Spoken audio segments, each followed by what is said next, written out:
Good evening, afternoon, or morning. Movie Cat is at the microphone. Today I will tell you a story about how comfortable it is to live if you know that tomorrow will never come. For your attention, a fantastic comedy. Palm Springs. Nice.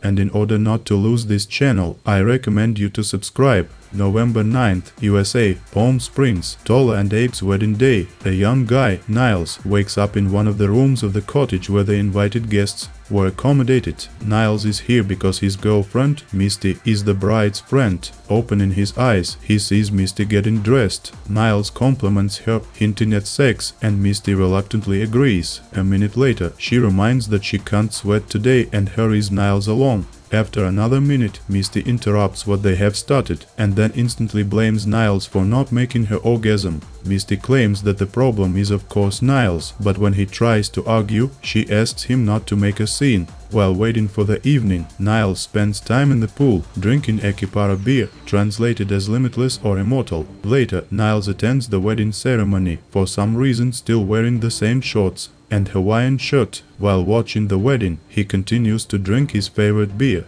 In the evening, while Misty is giving a speech to the newlyweds, a girl named Sarah, the bride's sister, demands to pour more wine at the bar. She does not feel the joy of the holiday and behaves distantly.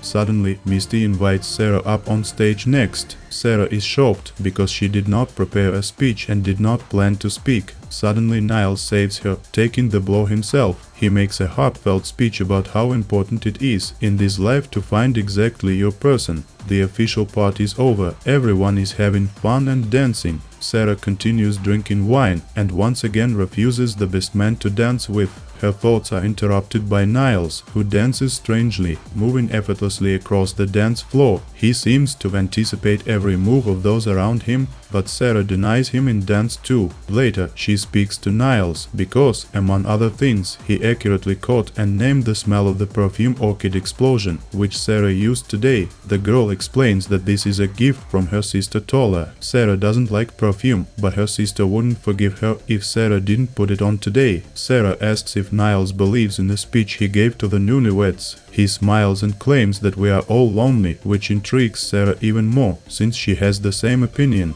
Niles suggests they go somewhere private, to which Sarah replies that his girlfriend won't like it. Niles doubts this and shows why. Together they come under the windows of the guest house and see Misty having sex with the toastmaster. Niles believes that there is no point in stopping them. Sarah misunderstands him, deciding that Niles is simply broken, but still sympathizes with him because she is also an outcast. Only in the eyes of her own family, relatives condemn Sarah's lifestyle, excessive alcohol and promiscuous sex. Sarah likes Niles, and she agrees to go for a night walk near the Palm Springs settlement. Nearby in the canyon, they kiss passionately. Anticipating sex, Niles unfastens his belt, and suddenly an arrow pierces his back. The unknown man in camouflage continues to shoot at Niles with a bow and hits him a second time in the leg. Niles takes off running and the shooter pursues him. Sarah looks at all this in horror. Niles screams into the darkness, calling the stranger Roy and claiming that he is completely crazy. Hiding from Roy, wounded Niles crawls into a nearby cave, from which a bright red light is visible. Sarah catches up with the guy to help him with something, but Niles, noticing her, forbids her to enter the cave and approach the light. Then he crawls in there and disappears. Sarah sees this. Anxiety and curiosity win her, so she also enters the red light after Niles. The next moment, Sarah wakes up in her bed. She checks her phone and is surprised to see that today is November 9th. The same day as yesterday, Tola and Abe's wedding day. Sarah sees her family getting ready for the holiday again. She can't believe her eyes and asks those around her, "Isn't it a prank?" In an attempt to understand what is happening, Sarah finds Niles, pulls him out of the pool and demands an explanation. Niles explains that they are caught in a time loop. Yesterday, today, tomorrow. Now it will be the same day, November 9th, Tola and Abe's wedding day. Sarah is horrified. She hates this day and does not want to live it over and over again. The first thing she decides to do to fix everything is to visit that same cave and go through the light again. Niles tries to explain that nothing can be fixed. In case of entering the light again, the day will just restart. In case of trying not to sleep for a long time, the day will just restart as soon as she falls asleep. Sarah doesn't believe it. She goes into the cave and wakes up again on November 9th. She immediately starts the car and drives away from Palm Springs for more than a day, drinking liters of coffee and energy drinks. Sarah drives across the state line and, exhausted from fatigue, falls asleep in a motel. Waking up again in Palm Springs, Sarah becomes hysterical and breaks into Niles's house, this time to take him on the road with. Along the way, Niles shares his guesses. Perhaps they both died and this is purgatory. Or maybe there is an error of the matrix. Then Sarah asks what will happen if they die here, and then drives the car towards the truck. Niles calmly unfastens his belt and takes the most unsafe position, explaining that dying quickly is much better than long suffering in the hospital. Sarah also unfastens her belt and they wake up again on November 9th. At the bar, Niles invites Sarah not to torture herself with guesses, but just accept this life without meaning, without responsibility, and without any future. She can drink all day today, and she can also drink all day tomorrow. Sarah asks who Roy is and why does he hunt Niles with a bow. Niles reveals that the man was also a guest at the wedding, once, a long time ago, when Niles was still wearing a tuxedo to a wedding. He met an older man at a bar. Roy almost immediately offered to sniff the powder, which, as he found out, the Toastmaster had. Niles agreed, and after 10 seconds he took the powder out of the Toastmaster's pocket right in front of everyone. Then two men took the contents inside.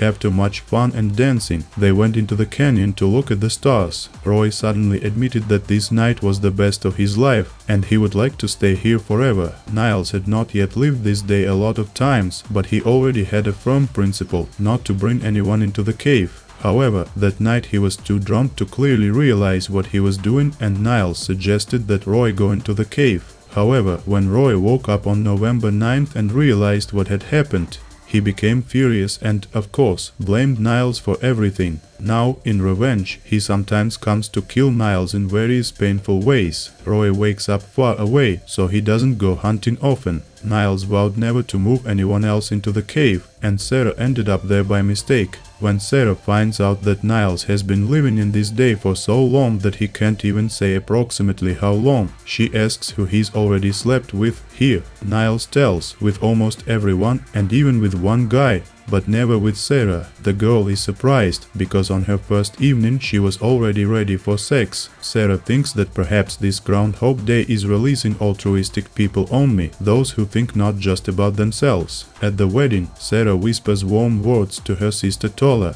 which makes the bride cry, but November 9th comes again and Sarah gives up. Together with Niles, they spend their days sunbathing in the pool, shooting at the shooting range, dancing in the bar, and even hijacking a plane. Now waking up becomes more pleasant, because today they will again come up with all sorts of things that they would not do in normal life. The only thing that scares Sarah in the morning is the slightly open door to the bathroom.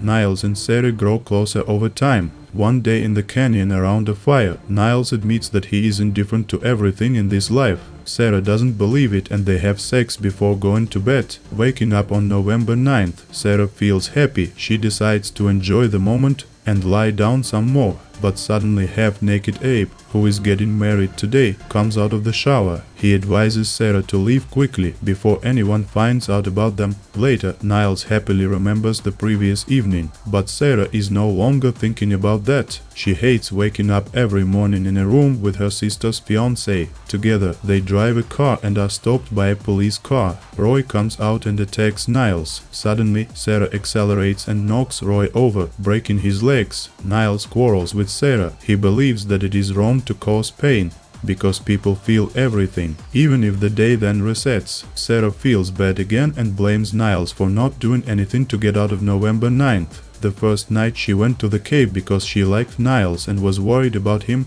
If she had known that Niles would be so frivolous and indifferent, she would never have gone to save him. and would not have slept with him afterwards. Niles suddenly admits that he had sex with Sarah 1,000 times. Shocked, Sarah says she doesn't want to live in this day anymore and jumps under the truck. Now she doesn't come to Niles in the mornings. He tries to find her, but is always unsuccessful. After all, Sarah wakes up on November 9th earlier, before Niles, and is not in her room, and then disappears in an unknown direction.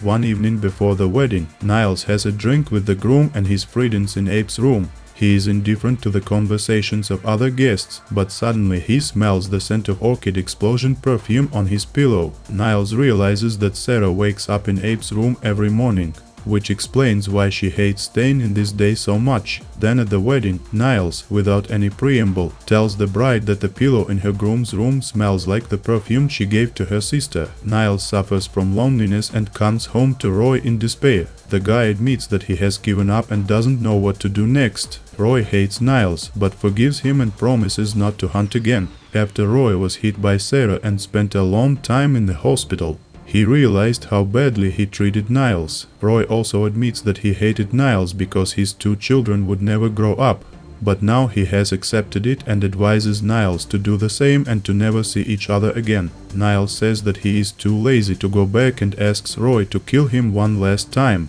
After dying on the road in the morning, Sarah tells Abe that he is a bad person, and then she leaves Palm Springs for the nearest diner and sits down to study quantum physics online. Adding to her knowledge every day, Sarah masters the science by consulting with scientists and then comes up with a plan. She hangs explosives on the goat and leads it into the cave. Having blown up the animal, the next day Sarah does not find the goat in its place.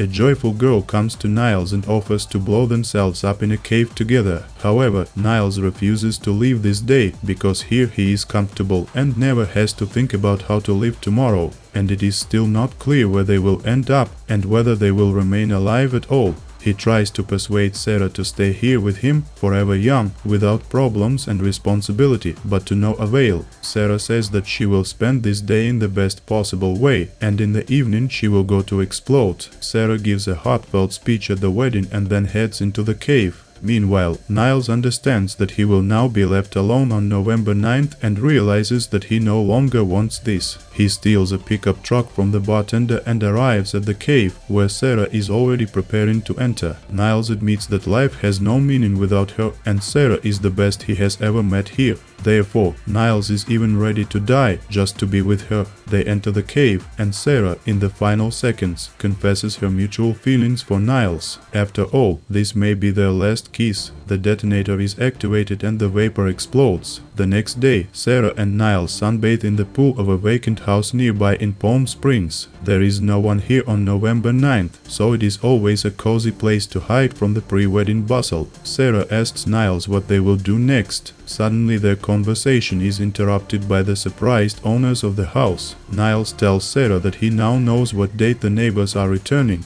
November 10th. Thank you for watching. If you like what I do, please like, write any 2 or 3 comments under the video and subscribe if you have not already.